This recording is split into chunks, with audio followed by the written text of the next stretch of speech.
Bonjour à tous et bienvenue sur le plateau de Bonjour chez vous, la joie et la bonne humeur.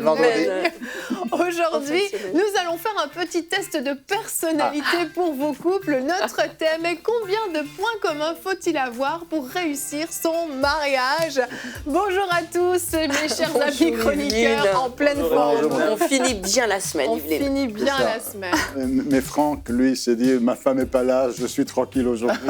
Elle ne pourra pas contredire ce que Nadia je vais dire. n'écoute pas. Nadia nous écoute souvent. Nadia est une fidèle téléspectatrice. Toutes les émissions. Non, mais elle nous écoute souvent. ouais, Ou peut-être plus maintenant, en fait. Mince. dedans, elle écoute quand même. Ça veut pas dire que je suis dingue à l'école. Elle m'écoute à tous les jours déjà. On va lui dire d'écouter celle-ci particulièrement. Nadia, qui est donc l'épouse de Frank, je précise, pour ceux qui ne le savent pas encore. Aujourd'hui, on va parler des différences dans le couple. Et on va voir justement combien de points communs faut-il avoir pour réussir son mariage. Frank, tu avais fait d'ailleurs une très bonne rubrique famille sur ce thème il y a quelques mois maintenant. Si vous voulez aller l'écouter sur le site emcitv.com, les rubriques ont été coupées si vous ne l'avez pas encore marqué. Donc, vous pouvez découvrir sa rubrique séparément. Et aujourd'hui, on aura également la rubrique C'est mon histoire avec le couple Carluère, Yvan et Nathalie Carluère qui sont venus nous raconter justement comment ils ont découvert que les différences dans leur couple pouvaient être un atout plutôt qu'un problème. Donc, ils nous raconteront leur cheminement. Et puis, on voit qu'aujourd'hui, c'est un couple heureux. Donc, apparemment, ils ont dû comprendre des choses qui sont importantes à retenir. Donc, on va commencer tout de suite cette émission avec la pensée du jour, avec Anne.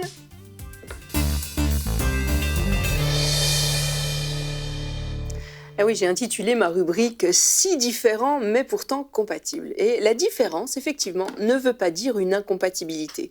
Au contraire, la différence est une source de grande richesse quand on sait bien la gérer.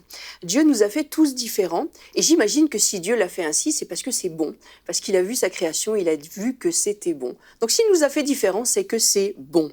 Les caractères complémentaires, en effet, s'attirent, et vous l'avez peut-être remarqué, on est souvent attiré par son contraire. C'est pas toujours vrai, mais en tout cas, ça se vérifie de temps en temps. Et quelqu'un d'un peu timide va par exemple être attiré par quelqu'un de très audacieux, quelqu'un de fonceur va être attiré par quelqu'un de pondéré.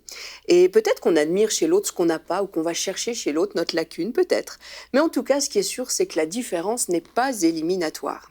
Et bien au contraire, elle peut apporter une complémentarité salutaire pour le couple. Alors je vais vous donner un exemple un peu extrême ce matin, on va commencer par des extrêmes. C'est l'exemple dans 1 Samuel 25 d'un couple un petit peu apparemment mal assorti, Abigail et Nabal. Je ne sais pas si vous vous souvenez de cette lecture-là que vous avez certainement faite dans vos lectures quotidiennes de la Bible. Mais Abigail était la joie de son père. Abigail, en hébreu, ça veut dire la joie de son père. Alors que Nabal, ça veut dire fou. Donc en fait, ils étaient un couple très mal assorti. Tu avais d'un côté Abigail, la femme belle de figure, joie de son père, et de l'autre côté, Nabal, le fou.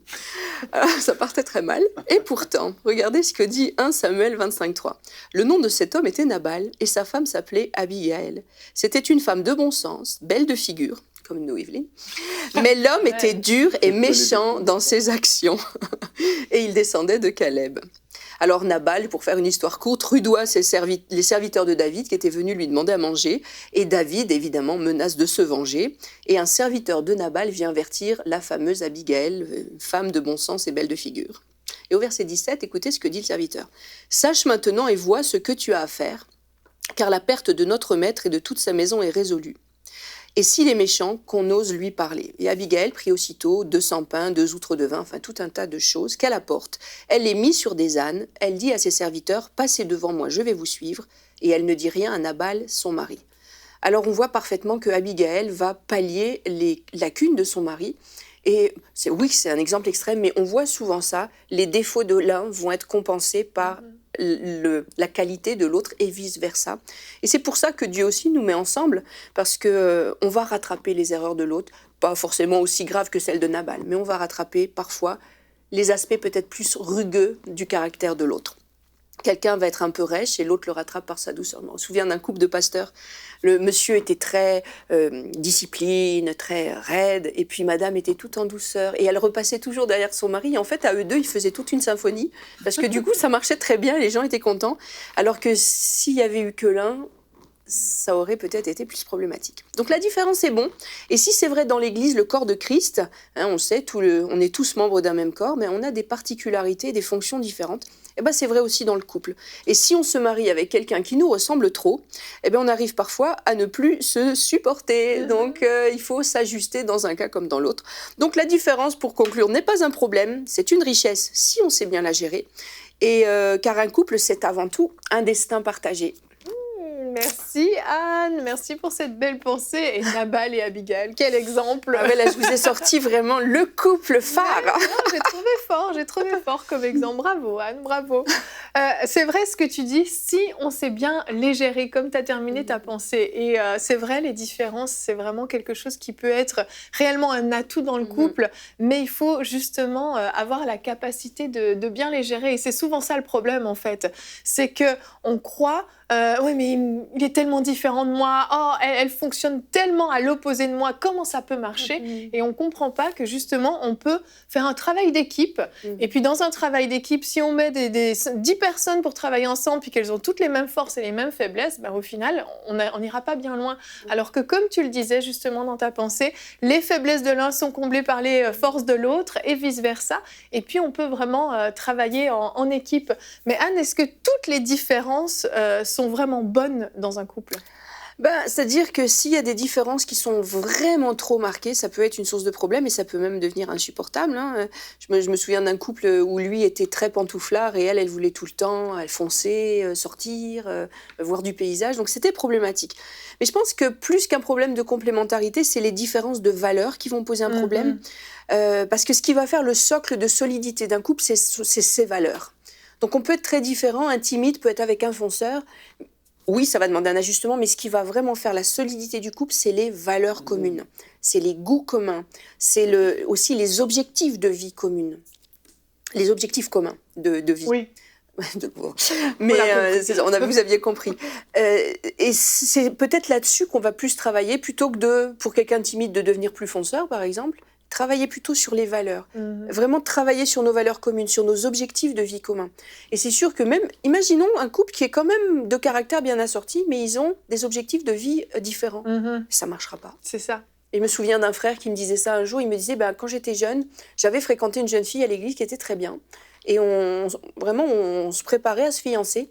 Puis à un moment donné, on s'est rendu compte que ça ne pourrait pas marcher parce que le monsieur avait vraiment à cœur de servir Dieu toute sa vie, puis donner tout, vraiment son temps, son argent pour le service de Dieu.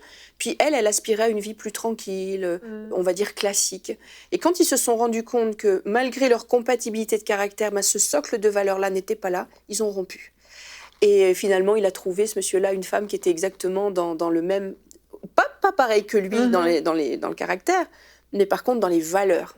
Ils avaient tous les deux à cœur la mission et ils sont partis ensemble. C'est ça, il faut des valeurs communes, une vision commune. C'est ça. Et pour la petite anecdote d'ailleurs, Jonathan, Anne, vous avez fait un test de personnalité un jour. Ah oui apparemment, c'est ce qu'on m'a dit, mon petit doigt me l'a dit. Birkman. Et Jonathan, Birkman, dis-moi, Birkman, ok, le test Birkman pour ceux qui connaissent. Et Jonathan, dis-moi si je me trompe, mais apparemment sur le papier, vous n'êtes pas du tout compatibles.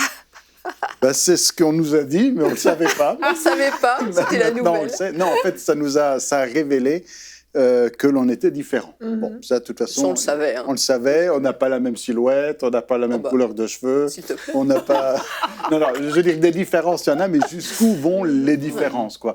Je fais peut-être un peu plus de bruit dans un lieu public que Anne, et puis des fois, ça peut la gêner si je parle trop fort au restaurant. Ça, c'est pas grave. Ou que, on a une personnalité qui est différente. Je confirme. Un style différent. Ah oui. J'ai jamais réussi à jouer aux échecs avec Anne, parce qu'elle veut pas. Bienvenue dans le club. Voilà. Alors du coup, maintenant, ce test a révélé qu'on était très différents, mais maintenant, c'est-à-dire qu'on est incompatibles, c'est notre affaire. Ça fait déjà 30 ans qu'on est fiancés. Et on est toujours et là, puis bien, on en a encore pour un peu plus de 30 ans devant nous. Oh oui, donc, facile. Bon oui. Si le Seigneur ne revient pas avant, évidemment.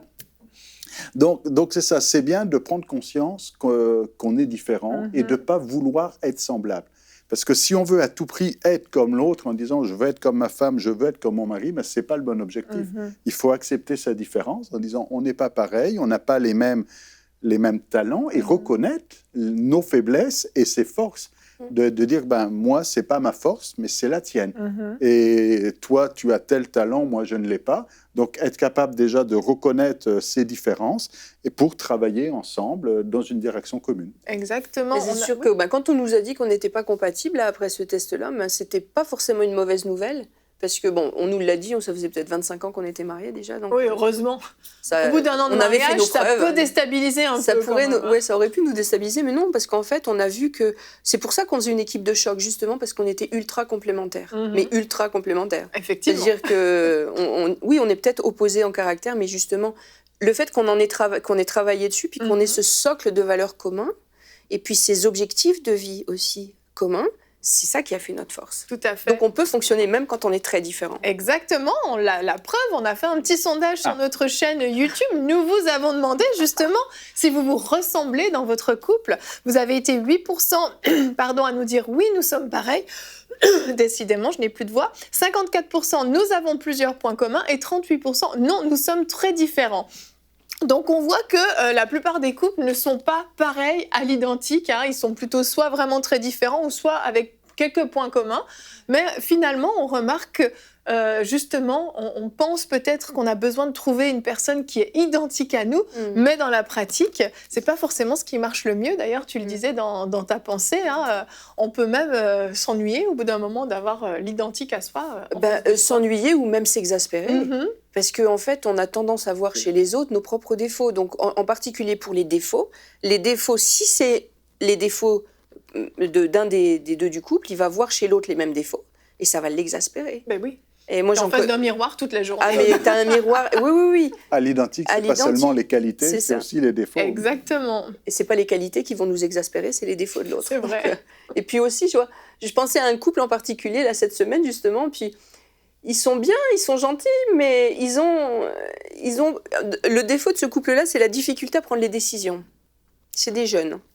Et je me disais, comment ça va marcher sur la longue durée ?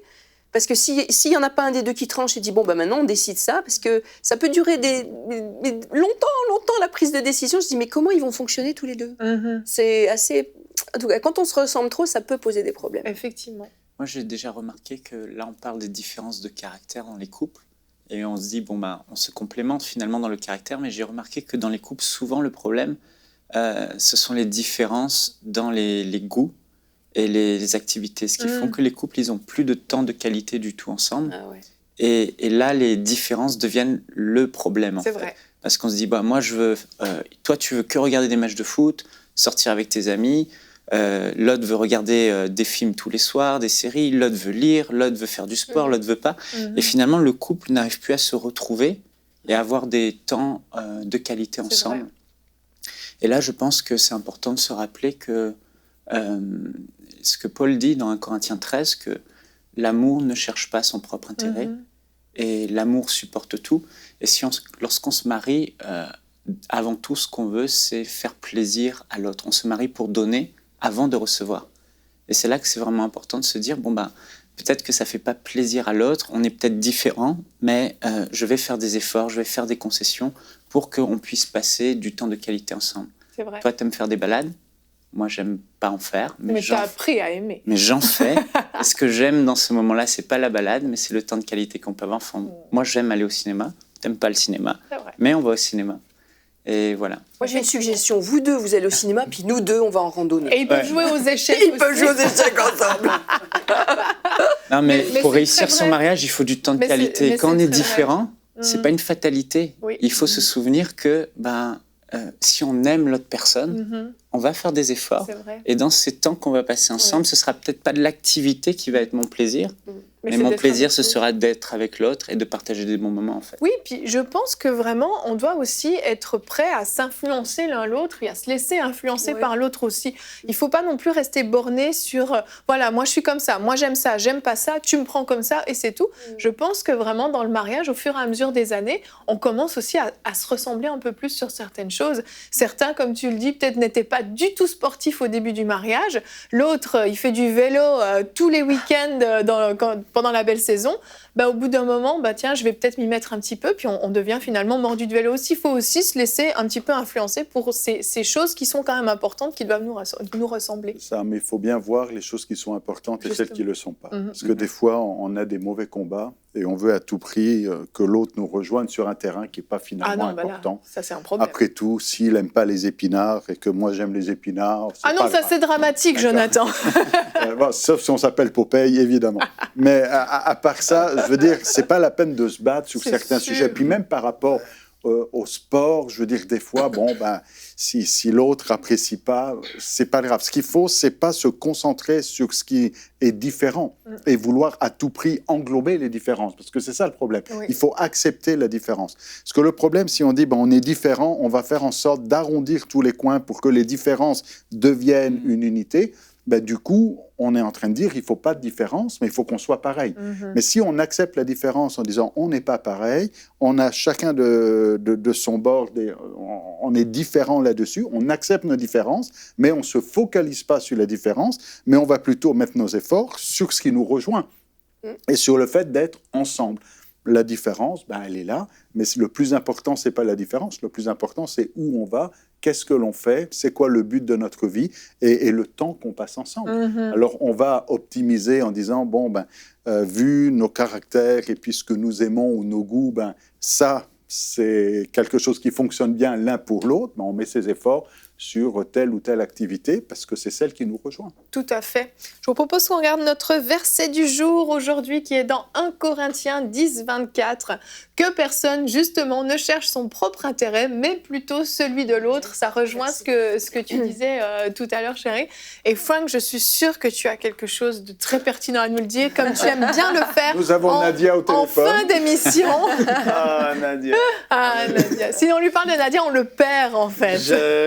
Ouais, qu'est-ce que je voulais apporter, c'était le fait de ne pas se cacher derrière les enfants par rapport à nos différences. Parce que souvent, les gens vont se cacher derrière les enfants et les enfants vont devenir le centre de toute leur vie. Je veux dire, on aime nos enfants et tout ça. Mais quand les enfants deviennent le centre de leur vie, ils s'oublient l'un l'autre et puis essaient d'un peu comme effacer leurs différences ou les problèmes au travers des enfants. Ça devient problématique parce que 10 ans plus tard, les enfants ne seront plus là. Puis là, tu vas faire quoi? Et là, tu vas faire face à la réalité et tu n'auras pas su naviguer dans ta vie et t'adapter selon les saisons par rapport à les différences qu'il peut y avoir. Parce que Jonathan le dit, c'est pas mauvais d'en avoir des différences. Puis en fait, même, c'est agréable. Si ma femme est d'une certaine façon et moi, je le suis de ma façon, ça vient que ça l'apporte comme une épice dans la vie de l'autre. Ça l'apporte de quoi d'agréable, même si t'aimes pas faire tout forcément ce qu'elle aime faire, oui, ça change ta vie, ça fait que c'est comme ça la vie. T'es en couple, c'est impossible d'être pareil, c'est impossible.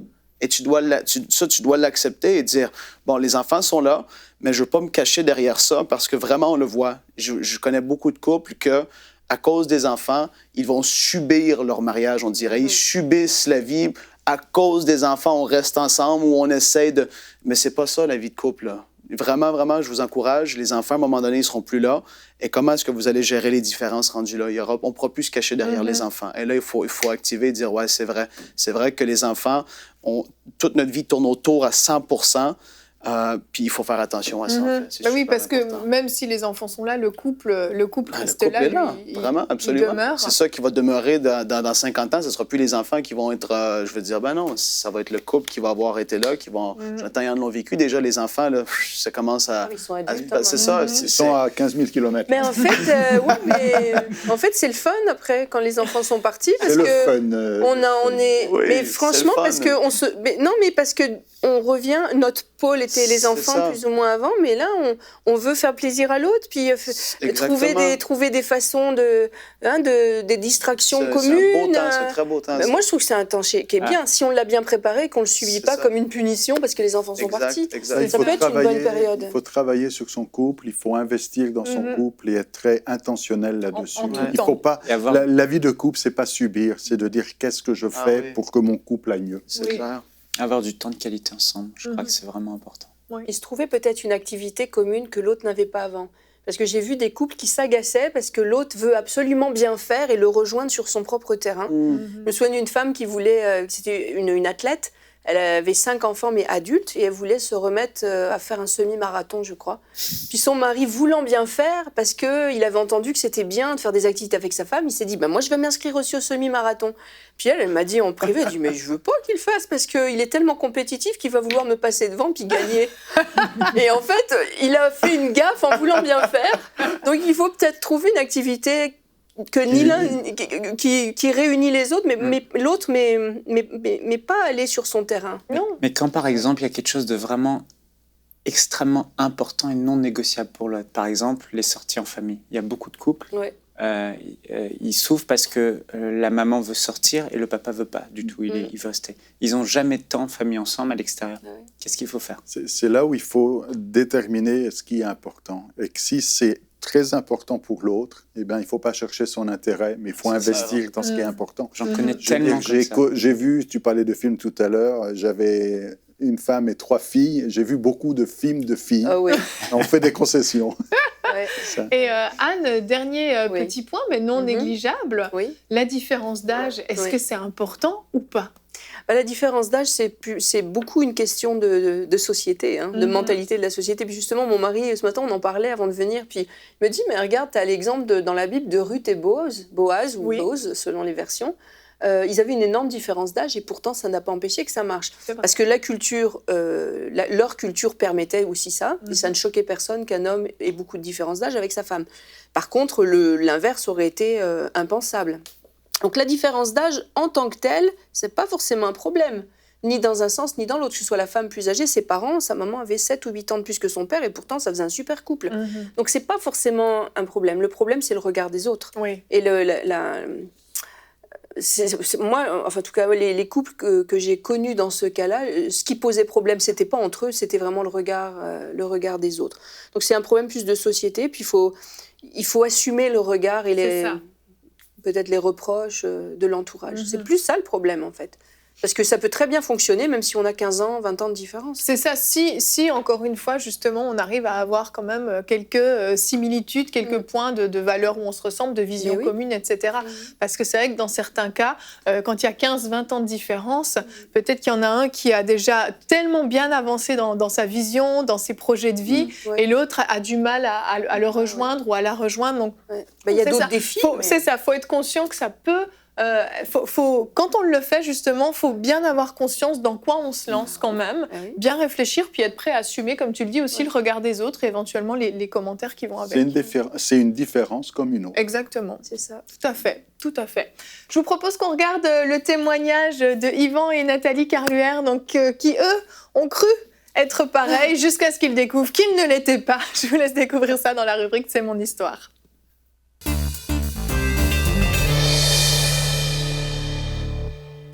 Et on se retrouve pour la rubrique « C'est mon histoire ». Aujourd'hui, je reçois les pasteurs Carluère de l'église Emelka. Bonjour Nathalie, bonjour Yvan. Bonjour. Bonjour. Comment ça va ? Ça va bien. Ça va bien. Très bien. Vous êtes ravis d'être là. Oui, avec moi, je suis très contente de vous recevoir, Merci. en tout cas.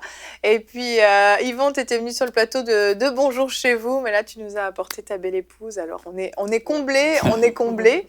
Et aujourd'hui, vous allez venir nous partager un petit peu de votre histoire au niveau de votre couple. Comment vous avez appris à faire que vos différences, à tous les deux, parce que dans un couple, on est toujours différents, mais on l'est des fois plus ou moins selon les couples. Mais comment vous avez réussi à faire de vos différences finalement un atout pour votre couple? Donc on commence au début de l'histoire. Yvan... Il n'y a pas de couple au début. Il n'y a pas de couple au début, il y a des fiançailles. Il y a des fiançailles, il y a un début de couple. Mais même avant, le problème c'est que quand on épouse un leader, parce que j'étais déjà leader, du coup il n'y a pas beaucoup de place pour le couple. Et donc, c'était compliqué pour Nathalie parce que le train avançait déjà. Il était déjà à pleine vitesse. Et à sauter Et j'avais dedans. déjà implanté l'église. Donc, je voulais qu'il y ait quelqu'un à côté. Mhm. Mais je suis pas sûr que j'avais préparé psychologiquement la place pour qu'il y ait quelqu'un à côté. Ah, donc il a fallu Je vais commencer. commencer en disant vérité, soyons sincères. Il n'y avait pas beaucoup de place dans la cabine du TGV. Ça avançait pas mal. Je comprends. Et Nathalie fiançailles. saute dedans, et c'est ça, il y a cette Voilà. période des fiançailles où tout est beau, tout est rose. Tout à fait.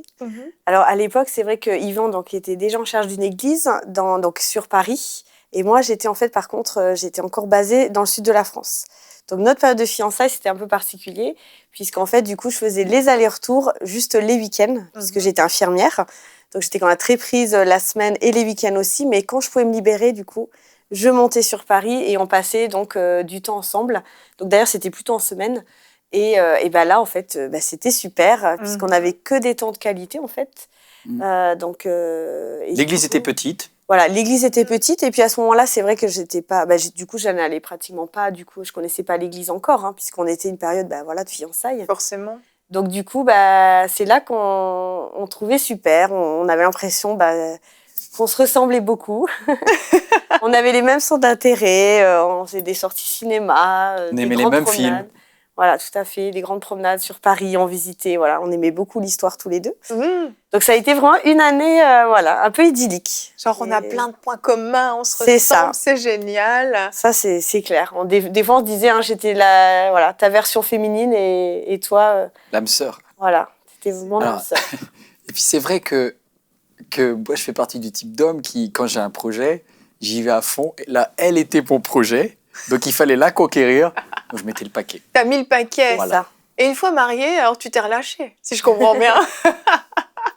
On va pas dire ça comme ça. Il y a quelqu'un qui peut le il dire. y a personne, il y a aucun téléspectateur, aucune téléspectatrice qui pourrait assimiler son histoire à la nôtre. Voilà, bien sûr. C'est Tout ça. le monde fait des efforts, même après 14 ans de mariage.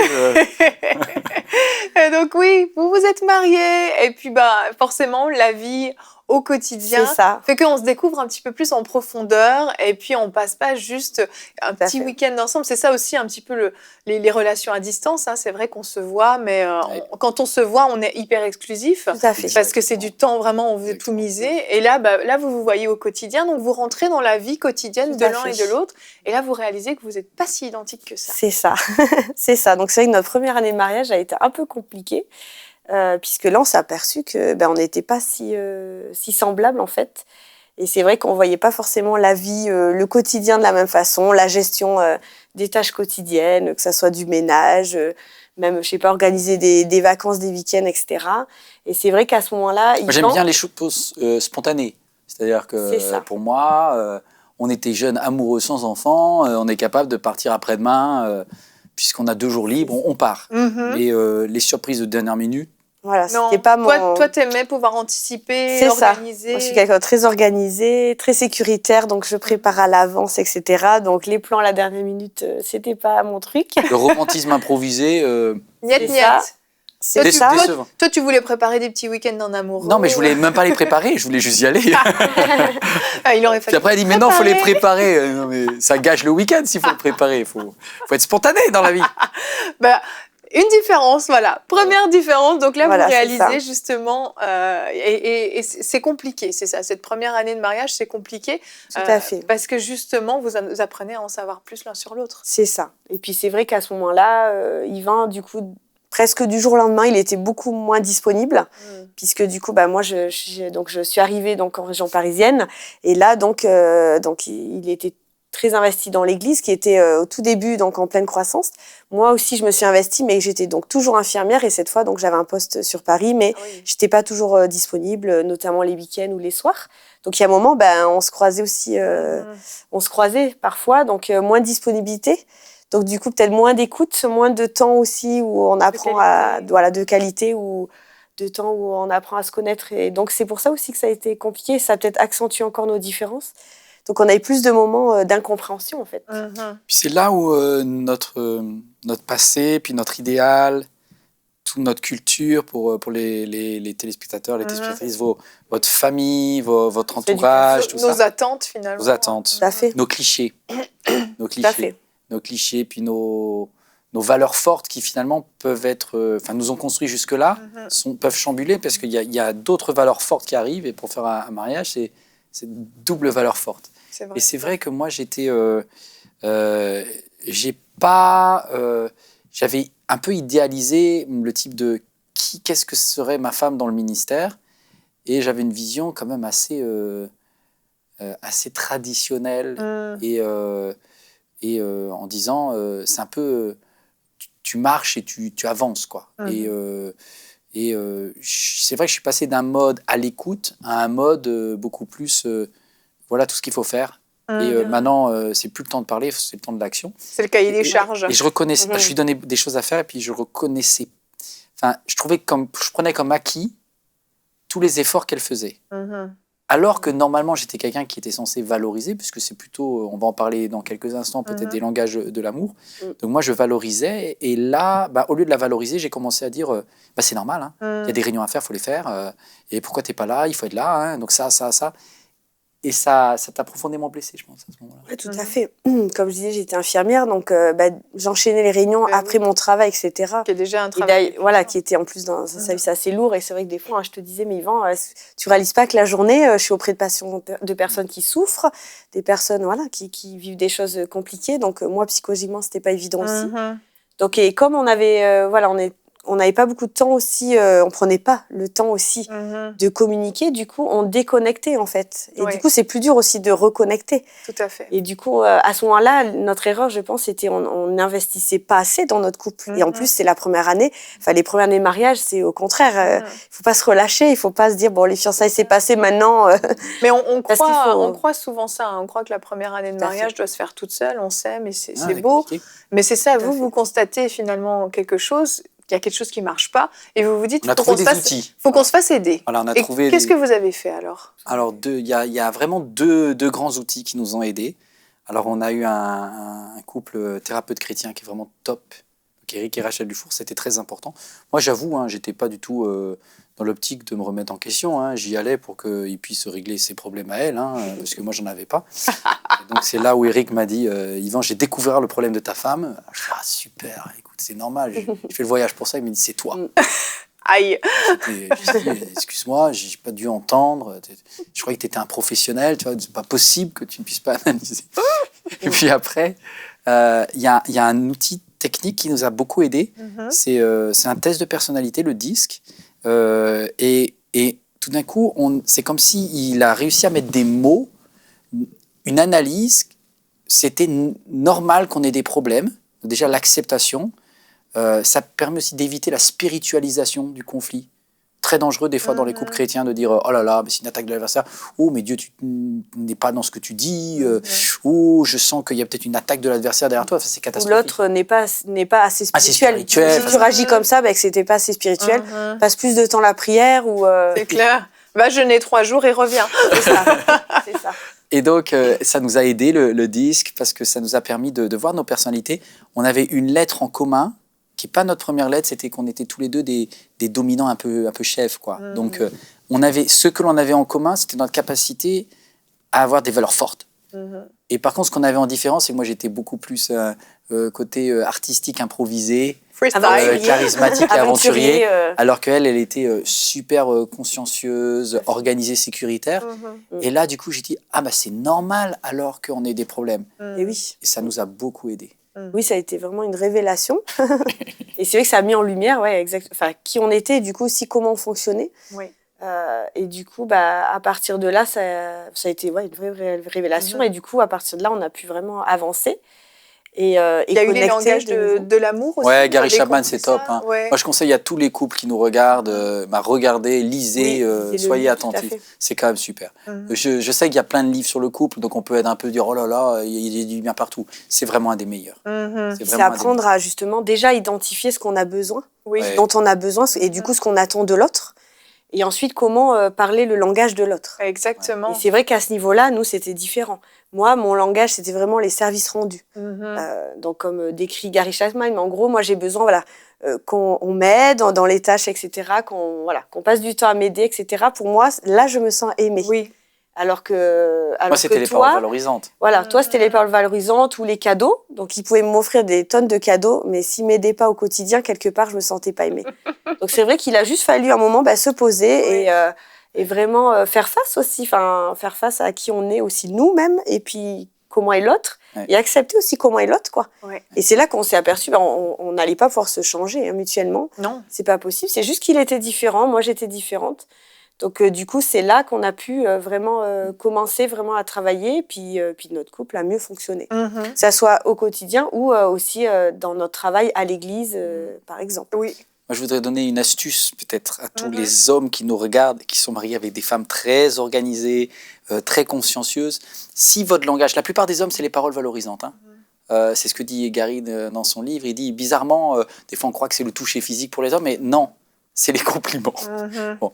Et quand je faisais des compliments à Nathalie, ça tombait à plat. Parce que je disais, t'es trop belle, ma chérie. Parce que moi, j'aurais rêvé qu'elle me dise ça, tu vois. Et elle me disait, t'es trop belle. Et en fait, pour elle, j'avais rien dit. C'était ce qu'on appelle un compliment facile, quoi. Oui, je comprends. Donc, ça n'avait pas de sens. C'était pas... Et je me suis rendu compte que si jamais je suis capable de dire, Nathalie, franchement, que tu portes le bleu marine, ça va trop bien avec tes yeux. Et quand je vois la touche de maquillage qui est là et qui reprend ah ben alors c'est que c'est pas vrai. Un compliment facile là. Et donc je me dis oh purée, ça veut dire qu'il faut vraiment aller chercher, donc messieurs, aller chercher profond, parce que sinon si c'est un compliment que vous pouvez faire à une autre femme, ça vaut rien. Il faut aller le chercher individuel. Ça j'ai compris, ça m'a pris du temps. Ah, c'est pas faux. Et vous avez appris aussi justement, comme on le disait en début d'émission, à faire de ces différences un atout. Que ce soit pour votre vie de couple, mais aussi pour votre travail au niveau du ministère. Oui. Et vous avez appris à vous équilibrer l'un et l'autre, puisque vous avez tous les deux des petits tempéraments extrêmes d'un côté ou de l'autre, mais ce n'était pas les mêmes. Mais vous avez appris, et toi tu disais Nathalie, moi j'ai dû apprendre à sortir de ma zone de confort. Oui, c'est ça, tout à fait. Donc, puisque ça, c'était mon gros point faible, en guillemets, c'est que quelque part... Le stress. Le stress, quoi. On va dire le stress. Dès que je sors en zone de confort, je suis stressée, je suis pas bien, etc. Et donc Yvan, il est tout le contraire. Donc lui, ça le gêne pas. Donc ça me motive le stress. Voilà, lui, ça le motive. Et c'est vrai que du coup, de nous sortir le couple de la zone de confort, lui, ça le gênait pas, mais moi, ça me mettait en insécurité. Du coup, moi, c'est des moments où j'ai appris à me reposer sur le Seigneur aussi. Oui. Et du coup, à lui faire confiance et à lâcher prise. Oui. Parce que je me rendais compte que des fois, oui, j'avais besoin de sortir de ma zone de confort. Comme Pierre, par exemple, qui est sorti de la barque, il y a un moment, des fois, il faut un peu se prendre en main et évoluer. Donc, moi, ça m'a permis aussi de me rapprocher de Dieu et aussi de travailler sur moi-même. Parce qu'à la fois, on avait des choses en commun, notamment notre amour pour Dieu, notre service pour Dieu. Donc, il y a un moment, si on voulait aussi évoluer là-dedans, grandir, croître dans notre vie spirituelle, il y a un moment, il faut accepter de sortir de notre zone, quoi. Donc c'est vrai que c'est... On a osé acheter une maison, on a osé acheter plusieurs bâtiments, ce qui n'était pas naturel chez elle. Voilà, naturellement, moi, j'aurais tendance à garder toutes mes sécurités, mais petit à petit, donc grâce à Dieu et grâce à Yvan aussi, j'ai appris à être beaucoup plus souple et m'accommoder, on va dire, des fois, C'est ça. Sans partir dans l'autre extrême de ton mari qui était des fois peut-être trop impulsif et toi, tu l'as aussi canalisé. C'est ça, absolument. Tout à fait. En termes que ça soit d'organisation, même auprès des gens, parce que des fois, Yvan, on va dire, il est tellement speed, des fois, il peut, des fois, on va dire, rater des petites choses, je me comprends, mais je sais pas, peut-être des gens qui, à ce moment-là, attendent de lui qu'il soit peut-être disponible ou plus à l'écoute. Donc moi, c'est des choses que j'arrivais peut-être plus à percevoir, donc il s'est un peu plus, rendu disponible pour les gens. Ça a apaisé un peu son impulsivité. On progresse. Donc, c'est là, en fait, qu'on s'est retrouvés, on va dire, et puis on travaille dessus. Et puis, je pense que notre atout, c'est justement d'avoir cette expérience-là. C'est de pouvoir aussi aider d'autres personnes, que ça soit notre entourage, d'autres couples. C'est pour ça aussi qu'on voulait témoigner, parler de nous aujourd'hui. Parce que malheureusement, on travaille. On travaille. Voilà. Mais en tout cas, je pense que la conclusion, c'est vraiment de voir que vous avez pris le temps de vous arrêter. Vous avez reconnu que vous aviez besoin d'aide et puis vous avez appris à vous connaître déjà vous-même pour que l'autre aussi puisse vous connaître et inversement. Donc, je pense que c'est vraiment des conseils qu'on peut donner aux gens qui nous écoutent. Merci d'avoir fait preuve d'humilité, de venir dévoiler un petit peu votre intimité. Merci à tous les deux. Et puis, continuez de progrès en progrès, de gloire en gloire. Merci à vous deux. Merci. Et voilà, encore une histoire de couple différent qui ça finit bien. On aime bien les happy end dans C'est mon histoire. Hein. Ce serait trop triste de mal finir. Mais encore une fois, on le voit, hein, ils ont appris en fait à travailler ensemble, à utiliser justement leurs différences comme un plus dans leur couple qui les fait aller plus loin. Et Nathalie, hein, j'aime bien quand elle dit que son mari l'a fait sortir de sa zone de confort et qu'elle a fait des choses qu'elle aurait peut-être pas fait sinon. Et puis elle a empêché aussi son mari de faire des choses qu'il aurait peut-être pas dû faire. Donc finalement, on voit qu'on peut quand même bien s'ajuster et les différences, c'est quand même une bonne chose. Pour finir notre test de personnalité, donc on finit avec une note positive. Oui. Et puis même, je trouve qu'on évolue bien quand l'autre est différent de soi, parce qu'il nous ouvre des perspectives et il nous fait travailler, comme tu dis, ou comme Nathalie l'a dit, des zones qu'on n'avait pas forcément travaillées. C'est ça. Et la différence, on voit souvent la différence par rapport aux défauts de caractère, et puis aux anomalies, puis aux problèmes. Mais la différence, c'est aussi par rapport aux bonnes choses. Quand on est différent, ça met en valeur notre bon caractère. Parce que si je sais faire ce que l'autre ne sait pas faire, du coup, je deviens valorisé parce que j'ai une compétence que l'autre n'a pas. Et donc, du coup, la différence, c'est pas simplement pour les mauvais points, mais c'est aussi pour les bons. C'est vrai. Parce que ça valorise l'un par rapport à l'autre, et c'est une bonne chose d'être valorisé et de valoriser son conjoint. C'est vrai, tout à fait. Bon point. Tu voulais ajouter quelque chose, Franck? Non. Non, c'est terminé. C'est parfait. Félicitations à tous. Vous avez tous 100 points aujourd'hui. Non, pour de vrai, sincèrement, on espère que cette émission vous a un petit peu éclairé et que vous allez peut-être apprendre à voir les différences de votre conjoint différemment, comme un plus dans votre couple. Et puis, je me souviens de quelque chose que Joyce Meyer avait dit un jour. Elle disait que ce qui pouvait être comme des défauts dans son mari, elle les trouvait finalement mignonnes. Elle trouvait que c'était très mignon. Elle avait appris à changer son regard sur ces petites choses qui pouvaient peut-être l'agacer avec son mari. Donc, je vous encourage, vous mesdames, vous messieurs, à commencer à regarder peut-être ces petits défauts, ces petites choses qui vous différencient de l'autre comme quelque chose finalement de mignon et une raison de plus d'aimer l'autre, hein, pourquoi pas.